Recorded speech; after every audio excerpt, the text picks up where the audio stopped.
Hello viewers, আসসালামু আলাইকুম। আজকে কথা বলবো মিসিং টুথ রিপ্লেসমেন্ট সম্পর্কে, অর্থাৎ কীভাবে দাঁত লাগানো হয়। আমরা নর্মালি 3 পদ্ধতিতে দাঁত রিপ্লেসমেন্ট করতে পারি। প্রথমত আরপিডি অর্থাৎ রিমুভেবল পার্শিয়াল ডেঞ্চার, 2 নম্বর এফপিডি অর্থাৎ ব্রিজের মাধ্যমে আমরা টুথ রিপ্লেসমেন্ট করতে পারি, এটা একটা স্থায়ী পদ্ধতি। 3 নম্বরে আমরা ডেন্টাল ইমপ্ল্যান্টের মাধ্যমে টুথ রিপ্লেসমেন্ট করতে পারি, এটাও স্থায়ী পদ্ধতি। এখন আরপিডি বলতে আমরা কি বুঝি? আরপিডি হচ্ছে রিমুভেবল পার্শিয়াল ডেঞ্চার, অর্থাৎ এটা একটা অস্থায়ী পদ্ধতি।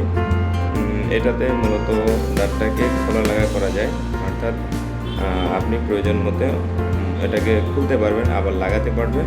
এটাতে একটা প্লেট সিস্টেম থাকে, এটা অনেকেই পড়তে পারেন না, কারণ এটা ফরেন বডি হওয়ার কারণে অনেক সময় আপনার জিহ্বা বারবার ওখানে যাবে, কথা বলতে একটু সমস্যা হতে পারে।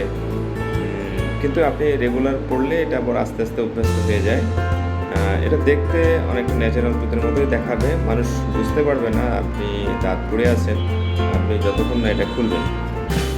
তো এটা খুবই সিম্পলি, খুব সস্তায় এটা আপনি করে নিতে পারবেন।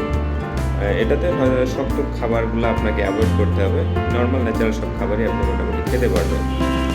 আর 2 নম্বর যেটা বললাম এফপিডি, এটা হচ্ছে ফিক্সড পার্শিয়াল ডেঞ্চার অর্থাৎ ব্রিজ। এটা করতে গেলে একটা মডেল আপনাদের দেখায়, যে এরকম মনে করেন এই যে এই দাঁতটা মিসিং আছে, তো এই দাঁতটা রিপ্লেস করতে গেলে পাশের 2টা দাঁতকে, যদি একটা দাঁত মিসিং থাকে তাহলে নর্মালি একটা একটা করে নিলেই হয়, 2টা দাঁতকে সাপোর্ট হিসেবে নিতে হয়। আবার মিসিং টুথের সংখ্যা যদি বেশি হয় তাহলে সাপোর্টিং টুথের সংখ্যাও একটু বাড়াতে হয়, তাহলে লোড নিতে পারবে না।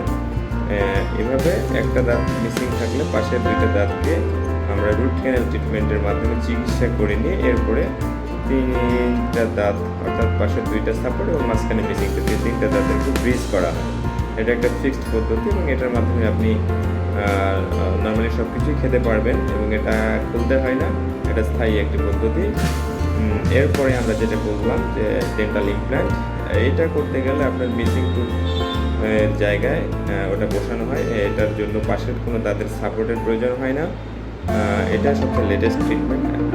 এটাতে আমরা প্রথমত জিহ্বা সরিয়ে ভিতরে যে বোনসটা থাকে, বোনসটাতে ড্রিল করে বোনসের ভিতরে আমরা একটা স্ক্রু বসিয়ে দিই। স্ক্রুটা নর্মালি আমরা 3-4 মাস রাখি, 3-4 মাস পর স্ক্রুটা যখন বোনসের সাথে অ্যাডজাস্ট হয়ে যায় তখন আমরা স্ক্রুর উপরে একটা ক্রাউন লাগিয়ে দিই। এভাবে 3 পদ্ধতিতে আমরা মিসিং টুথ রিপ্লেসমেন্ট করতে পারি। ধন্যবাদ। আসসালামু আলাইকুম।